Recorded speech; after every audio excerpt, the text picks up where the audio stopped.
Bulletin లో breaking news చూస్తున్నాం. నేడు గాంధీ భవన్ లో తెలంగాణ ప్రదేశ్ కాంగ్రెస్ రాజకీయ వ్యవహారాల కమిటీ సమావేశం జరగనుంది.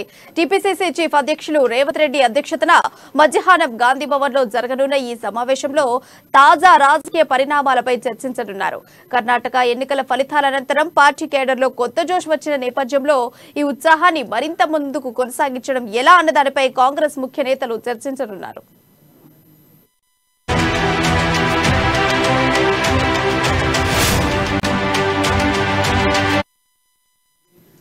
ముఖ్యంగా ఇతర పార్టీల నుంచి కాంగ్రెస్ లోకి వచ్చేందుకు కొందరు నాయకులు జరుపుతున్న చర్చలు, పార్టీ మండల కమిటీల ఏర్పాటుతో పాటు త్వరలో చేయనున్న బీసీ డిక్లరేషన్ గురించి ఈ సమావేశంలో చర్చించనున్నట్టు తెలుస్తోంది. ఇక సీఎల్పీ నేత మల్లు భట్టి విక్రమార్క పాదయాత్ర సందర్భంగా నల్గొండ, ఖమ్మంలో భారీ సభల నిర్వహణ, సూర్యాపేటలో చేయాలనుకున్న బీసీ డిక్లరేషన్ తదితర అంశాలపై కూడా సమావేశంలో చర్చించే అవకాశాలున్నాయి.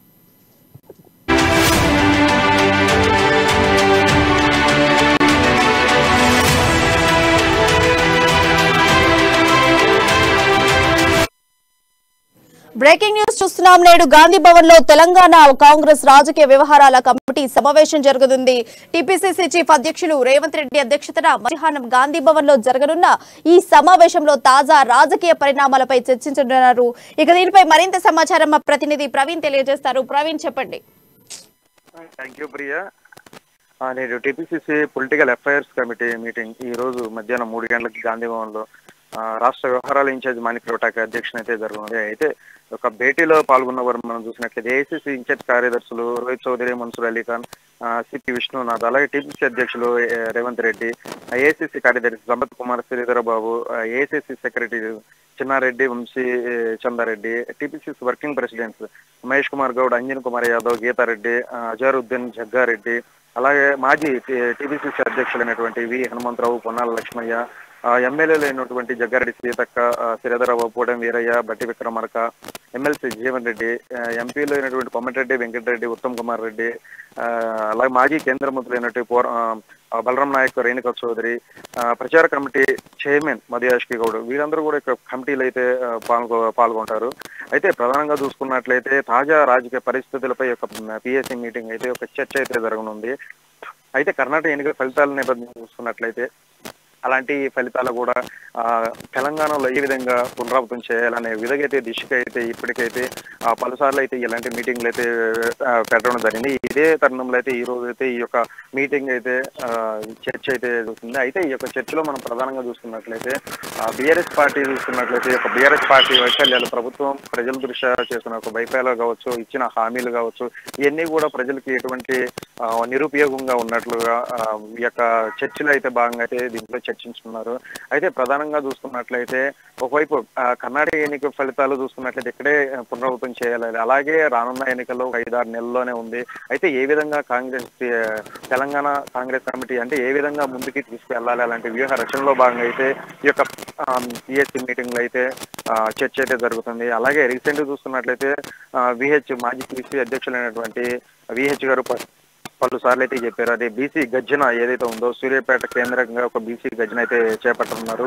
అయితే ప్రధానంగా కాంగ్రెస్ పార్టీ బీసీ గర్జనపై కాస్త ఉత్కంఠ కూడా నెలకొంది. ఎందుకంటే బీసీలకు రాష్ట్ర ప్రభుత్వం కేసీఆర్ ఇప్పటికీ ఎటువంటి లాభదాయకంగా ఏమీ చేయలేదు, ప్రతి అడుగడుగున కూడా బీసీలకి అన్యాయం చేస్తూ వచ్చారు అన్నట్టు దానిపై బీసీ గర్జన పెట్టి వాళ్ళందరూ కూడా కేంద్రీకరించి తమ పార్టీ వైపు లాక్కునే ప్రయత్నంలో సూర్యాపేట కేంద్రంగా బీసీ గర్జన అయితే సభ అయితే పెట్టనున్నారు. దీనిపై కూడా చర్చ అయితే ఒక పిఎస్సీ మీటింగ్లు అయితే జరగనుంది. అలాగే చూసుకున్నట్లయితే సిఎల్పి నేత బట్టి విక్రమార్క పీపుల్స్ మార్చ్ ఏదైతే ఉందో ఒక ముగింపు యాత్ర సభపై అయితే దీనికి ఒక చర్చ అయితే జరగనుంది. దీనిపై కూడా అయితే మార్చ్ అయితే పాదయాత్ర ఇప్పటి వరకే 1000 కిలోమీటర్లు అయితే పూర్తి చేసుకుందని ఇటీవల అయితే అందరికీ తెలిసిందే.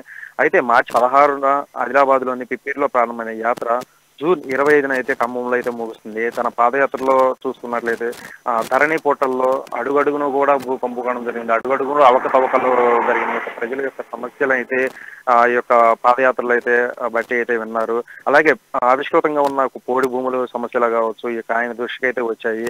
సో ఈ విధంగా కూడా దీనిపై ప్రధానంగా ఈ యొక్క సభ ఏ విధంగా ఉండాలి ఏంటి అనేది ముగింపు పాదయాత్ర సభ అయితే ప్రధానంగా పిఎస్సి మీటింగ్లు అయితే చర్చ జరుగుతుంది. ప్రధానంగా చూసుకున్నట్లయితే ఈ రోజు ఈ యొక్క పిఎస్సి మీటింగ్ అనేది కాస్త కీలకంగా మారనుంది. ఒక పొలిటికల్ గా చూసుకున్నట్లయితే ఇప్పటికే రాజకీయంగా చూసుకున్నట్లయితే ఒక మాటకి ఇరు పార్టీలు కూడా సంధించుకున్నది మనం గమనిస్తున్నాము. అయితే గతంలో కాంగ్రెస్ గురించి కూడా ఫోకస్ అయితే కేసీఆర్ పెట్టలేదు. అయితే నేడు చూసుకున్నట్లయితే ఒక కర్ణాటక ఎన్నిక ఫలితాల నేపథ్యంలో చూసుకున్నట్లయితే ఎక్కడ కూడా అలాంటి రిజల్ట్స్ వస్తాయి అనే ఒక భయాందోళనలో కావచ్చు. ఏకంగా కాంగ్రెస్ పార్టీపై సీఎం కేసీఆర్ అలాగే టీఆర్ఎస్ నేతలందరూ కూడా ఫోకస్ పెట్టారు. ఈ నేపథ్యంలోనే ప్రతిసారి కూడా కాంగ్రెస్ పార్టీని కేంద్రీకరించి ఒక మాటలు సంధిస్తున్న పరిస్థితి అయితే మనం రీసెంట్ గా వార్తల్లో చూస్తున్న పరిస్థితి అయితే నెలకొంది. ఈ నేపథ్యంలోనే రాబోయే కార్యాచరణ ఏ విధంగా ఉండాలి, ఏ విధంగా స్టెప్స్ తీసుకోవాలి కాంగ్రెస్ పార్టీ, అలాగే ప్రజల్లోకి ఏ విధంగా తమ అధికారంలో రావడానికి ఏ విధంగా కృషి చేయాలన్నట్టు ప్రజలకు నేరుగా తెలియజేసే విధంగా అయితే పలు కార్యక్రమాలు అయితే చేపట్టినారు. ఇవన్నీ కూడా దీంట్లో చర్చిస్తున్నారు. అయితే ఇప్పటికే చూస్తున్నట్లయితే రైతులను ఆకర్షించే విధంగా అయితే ఇప్పటికే రుణమాఫీలు చేస్తామని ఇప్పటికే ఇలాంటి రైతు డిక్లరేషన్ ద్వారా అయితే చెప్పడం అయితే జరిగింది.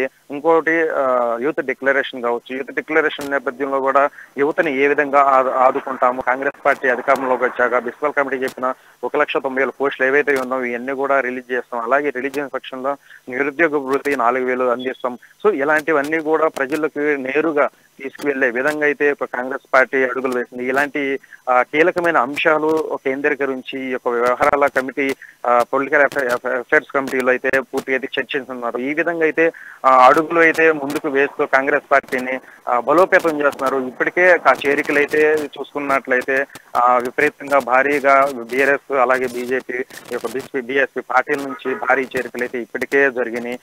గత వారం రోజులను చూసుకున్నట్లయితే పెద్ద ఎత్తున భారీకలు అయితే కాంగ్రెస్ పార్టీలోకి నేతలు అయితే వచ్చారు. ఈ నేపథ్యంలో పార్టీని మరింత బలోపేతంగా చేసుకొని రాబోయే రోజుల్లో ఎట్టి పరిస్థితుల్లో కూడా తెలంగాణలో అధికారం చేపట్టే విధంగా అయితే కార్యాచరణ అయితే రూపొందించే విధంగా ఈ యొక్క పిఎస్సి మీటింగ్లు అయితే జరగనుంది ప్రియా. రైట్. అయితే ప్రవీణ్, ఇప్పుడు కర్ణాటక ఫలితాల తర్వాత కాంగ్రెస్ లో జోష్ పెరిగిందైతే అది కనిపిస్తుంది. వరుసగా కార్యకర్తలు ముఖ్య నేతలు కొంతమంది వచ్చి కాంగ్రెస్ కండువా కూడా తీసుకుంటున్నారు, కాంగ్రెస్ తీర్థం పుచ్చుకుంటున్నారు. అయితే ఈ సందర్భంగా కొంతమంది ముఖ్య నేతలు చర్చలు కూడా జరుపుతున్నారు. అయితే గెలిచేందుకు చర్చలు జరుపుతున్నారా ప్రణాళిక కోసం, లేదా గెలిచిన తర్వాత ప్రణాళిక ఏ విధంగా ఉండాలి అన్నటువంటి గురించి చర్చలు జరుపుతున్నారా, లేదంటే బీఆర్ఎస్ పార్టీ ఏదైతే అధికారంలో ఉండేటువంటి రూలింగ్ పార్టీని ఓడించేందుకు ఇవి ప్రణాళికలు సిద్ధమవుతున్నట్టు వీటి గురించి మాట్లాడుతున్నారా? అసలు చర్చలు దేని గురించి అసలు ప్రధానంగా ఉంటున్నాయి? రైట్ ప్రియా, ఇప్పటికే చూసుకున్నట్లయితే కర్ణాటక ఫలితాలు అనేది ఎవరు కూడా ఊహించని రీతిగా వచ్చినాయి. ఒకవైపు ఎగ్జిట్ పోల్స్ అలాగే ఈ పోల్స్ చెప్పిన దానికి మించి కూడా ఒక 136 సీట్లు అయితే ఒక సాధించే ఘన విజయం అయితే కర్ణాటక ఎన్నికల కాంగ్రెస్ పార్టీ అయితే కైవసం చేసుకుంది. ఈ నేపథ్యంలోనే అక్కడ ఒక స్ఫూర్తిగా తీసుకుని తెలంగాణలో కూడా అలాంటి ఒక మెజారిటీ స్థానాలు అంటే అత్యధికంగా కాంగ్రెస్ పార్టీ స్థానాలు గెలుపొంది అసెంబ్లీ స్థానాలు గెలుపొందే విధంగా అయితే ఒక కార్యాచరణ అయితే రూపొందించింది. అయితే దీనిలో భాగంగా ఇప్పటికే చూసుకున్నట్లయితే కాంగ్రెస్ పార్టీ అసలు అంతకుముందు చూసుకున్నట్లయితే ఎటువంటి ఇది లేకుండా ఒక బలహీన పడిన సిచ్యువేషన్లు అయితే ఉన్న నేపథ్యంలో ఒక కర్ణాటక ఎన్నికలు అయితే అది మంచి జోష్ అయితే ఇచ్చింది యావత్ దేశం మొత్తం కూడా కాంగ్రెస్ నేతల్లో. అయితే ఈ విధంగానే వెళ్ళిపోయిన వారు కూడా కాంగ్రెస్ పార్టీలోకి రావాలనే ఆతృత ఉన్నారు. అలాగే వివిధ పార్టీ నేతలు ముఖ్య నేతలు కావచ్చు ఇప్పటికే ప్రధానంగా చర్చిస్తున్నారు. రాష్ట్రం మొత్తం కూడా ఒక జూపల్లి పొంగిలి కావచ్చు వీళ్ళిద్దరు కూడా వస్తారనే చర్చ జరుగుతున్న నేపథ్యంలో ఆల్మోస్ట్ ఖరారైన అయిందని కూడా కాంగ్రెస్ నేతలు అయితే చెప్తున్నారు. అయితే ఈ నేతలందరూ కూడా ప్రధానంగా కాంగ్రెస్ పార్టీలోకి రావడానికి కూడా గల కారణం ఏంటంటే ఇప్పటికే కర్ణాటకలో చూసుకున్నట్లయితే 40% కమిషన్ తీసుకున్న నేపథ్యంలో ప్రజలందరూ కూడా తగిన బుద్ధి చెప్పారు, కాంగ్రెస్ పార్టీకి పట్టం కట్టారు అంటూ కూడా కాంగ్రెస్ నేతలు ఇప్పటికీ పలుసార్లు అయితే చెప్పారు. ఈ విధంగా ఇక్కడ కూడా దళిత బంధు కావచ్చు 30% కమిషన్ తీసుకుంటున్నారు అన్నట్టు కూడా కేసీఆర్ స్వయంగా చెప్పారనే మాటల్లో అయితే మనం కాంగ్రెస్ నేతలు ఇప్పటికే 100 సార్లు అయితే విమర్శించారు. ఈ విధంగా ఒక 30% కమిషన్ కమిషన్ కావచ్చు, అలాగే ధరణి పోర్టల్లో ఒక అవకతవకలు కావచ్చు, వీటన్నిటిని కూడా ప్రధానంగా ప్రజల్లోకి తీసుకువెళ్ళి ఈ యొక్క ప్రభుత్వ వైఫల్యాన్ని ఎండగట్టి నేరుగా ఈ విధంగా రాబోయే ఎన్నికల్లో కాంగ్రెస్ పార్టీ వస్తే ఏం చేస్తుంది, అలాగే ఇప్పుడున్న ప్రభుత్వం ఏం చేసింది అనేది ఒక వ్యత్యాసం ప్రజలకి నేరుగా తెలియజెప్పడంతో రాబోయే రోజుల్లో ఎట్టి పరిస్థితుల్లో కూడా కాంగ్రెస్ పార్టీ అధికారంలో చేపడుతుంది అనే కాన్సెప్ట్ అయితే ఒక రాజకీయంగా అయితే అడుగులు ముందుకు వేస్తుంది కాంగ్రెస్ పార్టీ. ఈ నేపథ్యంలో ఈ అన్ని తాజా పరిణామాలు కావచ్చు, ఒక వివిధ పార్టీల నుంచి కాంగ్రెస్ పార్టీలోకి తెచ్చుకొని ఒక పార్టీని బలోపేతం చేసి రాబోయే ఎన్నికల్లో విజయ కేంద్రం ఎగిరవేసే విధంగా కావచ్చు, అలాగే ఇప్పటికే ప్రతి వర్గాన్ని కూడా అన్ని వర్గాల్లో కూడా కేసీఆర్ అయితే మోసం చేశాడు. అయితే ఇప్పటికే దశాబ్ది ఉత్సవాలను నిర్వహిస్తూ ప్రతి రంగంలో కూడా వివిధ పండుగలు అయితే చేపడుతున్నాయి 20 రోజుల పాటు. కానీ ఎక్కడ చూసుకున్నట్లయితే ప్రతి రంగాన్ని కూడా మోసం చేశారు అంటూ కూడా కాంగ్రెస్ నేతలు అయితే పదే విమర్శిస్తున్న మాటలు ఇవన్నీ కూడా ఒక ప్రధానంగా ఒక పొలిటికల్ అఫైర్స్ కమిటీ యొక్క మీటింగ్లు అయితే ప్రధానంగా చర్చించనున్నారు. ఆ దిశగా రాబోయే రోజుల్లో ఎన్నికల సమీపిస్తున్న నేపథ్యంలో కాంగ్రెస్ పార్టీ మరింత బలోపేతమయ్యి అధికారం చేపట్టాలంటే ఏ విధంగా స్టెప్ తీసుకోవాలి, అలాగే ఎటువంటి అడుగులు వేయాలి, రాజకీయంగా ఎటువంటి పనులు జరిగితే రాజకీయం రాబోయే ఎన్నికల్లో అధికారం కాంగ్రెస్ పార్టీ చేపడుతుంది, ఇలాంటి అంశాలు అనేది ప్రధానంగా అయితే ఇక్కడ కాంగ్రెస్ పార్టీ అయితే ఈ యొక్క పిఎస్సి మీటింగ్లు అయితే చర్చించనుంది Priya. Right, thank you Praveen.